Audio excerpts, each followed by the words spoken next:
Dzejas lasīšanai mani pievērsa vecmama, jo skolē vajadzēja sākt mācīties visādus pantiņus, un tad viens dzejolis, viens pantiņš pārtapa kādos 40, un tas jau sāk kļūt vairāk par hobiju nekā vienkārši mācīšanās process, un jo vairāk es sāku lasīt dzeju un klausīties, kā citi cilvēki lasa un stāsta dzeju, jo vairāk man pašai sākā gribēties rakstīt un pamēģināt, kā tas ir veidot rīmes.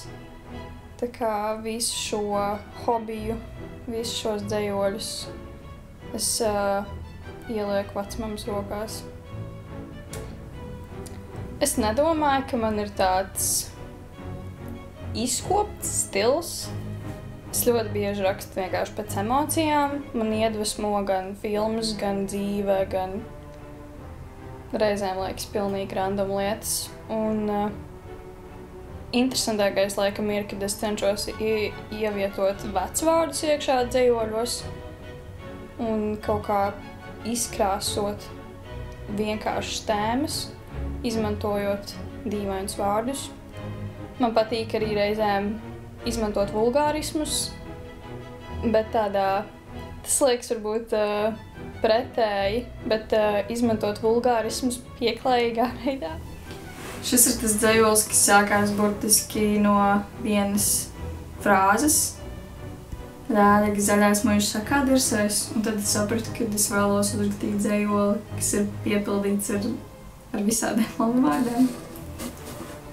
Bet, lai mazliet izglābtu situāciju, tad nosaukums cenšas izglābt to, kas lasa, ielikt mēli veļas mašīnā. Lēlīgi zaļās muižs sakā dirsēs, kad nabazaķis tukšo šāvēs un vēl kārtīgs krūmos laidēs. Otrās dienas smagais pūtēs, ķāpaus sūdikaus, dudurmits mantraus, ļurbus biks sniedziņgraus, izdildies šūtlaus, ambils mūjābels, dūmaus smaukstals, poda birst lumpens, kūts pakaļ izsens, pitīt matos pīzdābols, caurās dirs monopols. Vairāk sildīs ziemeļpols, nelīdzēs pat alkohols. Mazāk smirdēs sūdmušu, viņu neizglābs par dušu.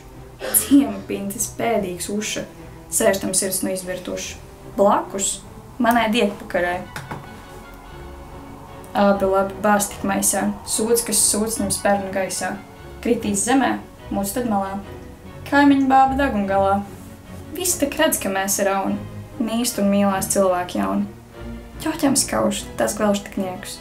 Nāc nu mājās, rāmen diegus. Tēmas. Es sevi cenšos neierobežot ar kaut kādām specifiskām tēmām, bet ļoti bieži vidusskolā man sanāca rakstīt par depresiju. Un tad tagad vairāk es rakstu arī atsaucoties uz filmām par kaut kādiem tēliem, kas man iedvesmo.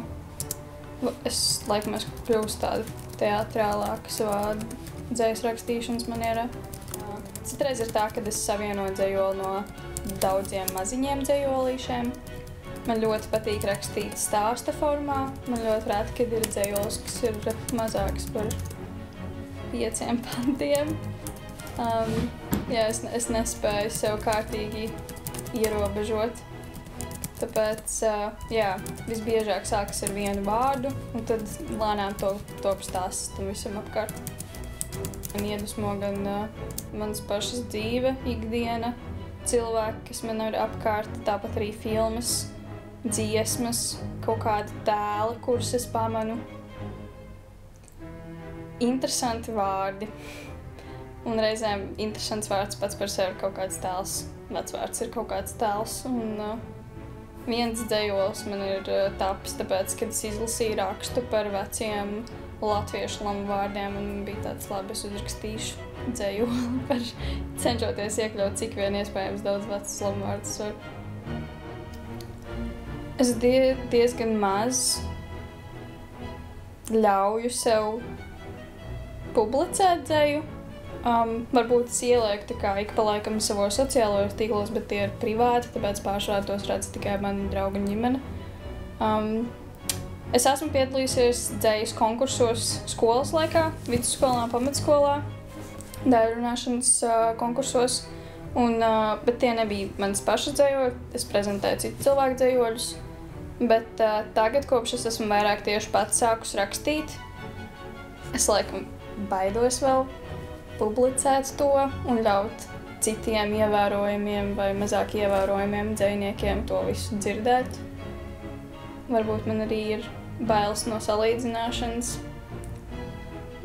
Jā, tā ir kaut kāda lieta, pie kā man ir jāstrādā, ka man jātiek pāri, jo es zinu, ka daudz dzejas lasījumi un konkursi iedvesmotu man vēl vairāk rakstīt un droši vien dzīt man uz priekšu, bet es kaut kā neesmu saņēmusies to darīt. Ir bieži kaut kādas mazas lietiņas, kas man tik ļoti tā kā saniezās prātā, un man obligāti tās uzreiz ir jāpieraksta, jo es jūtu, ka no tām varētu tapt dzejolis, bet tas traucē arī darbā.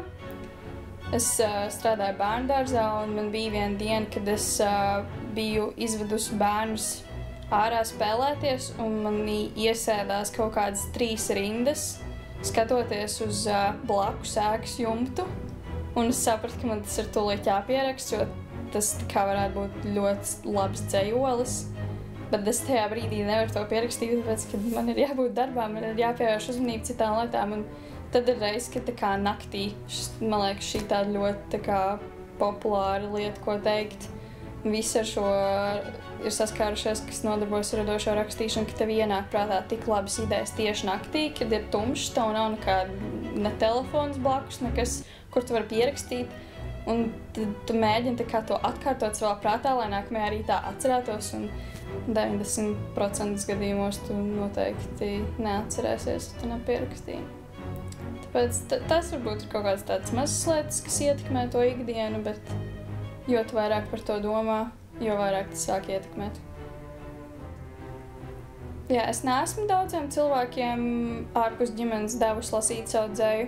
Bija viena cita dzejniece, kurai es sūtīju, tā kā es teicu, lai viņa ir brutāli un atklāti, jo es vēlos tā kā pilnveidot sevi un rakstīt labāk, jo es neesmu nekur skolojusies, nekur gājusi uz nekādām meistarklasēm.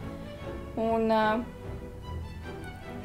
lai arī cik realistiski es uz to skatītos un man liktos, ka es spēju pieņemt kritiku, it īpaši tā ir konstruktīva, tad ir kaut kāds tāds tā kā ievainojamības sajūta, kad cits cilvēks lasa tavu darbu un sniedz par to tā kā kritiku, un nav tā, ka viss viņam patīk. Un tu tā kā apzinies, nu jā, tas ir normāli, un šis ir tā kā, lai uzlabotu savu darbu, bet mazliet tā kā sāp. Bet es domāju, ka tas ir viss vajadzīgs priekš izaugsmes. Es esmu sākus rakstīt savus dzejas manuskriptu, jau tā kā tādā tiešām noformatētā veidā pirms 2 gadiem. Un pārveidojis viņu kāds 3 reizes un devis arī dažiem cilvēkiem to izlasīt. Un tā būs tāda skaista lieta izdot dzejas grāmatu, bet saprotu, ka tur vēl daudzām lietām ir jāiet cauri. Un tad, jā, tas sapnis laikam būtu, realistiskākā daļa sākt publicēties varbūt internetu žurnālos, piedalīties vairāk dzejas lasījumos, meistarklasēs, un tad tas varētu tālāk novest pie kaut kādiem jauniem kontaktiem, kas tālāk varētu novest varbūt pie dzejas krājuma.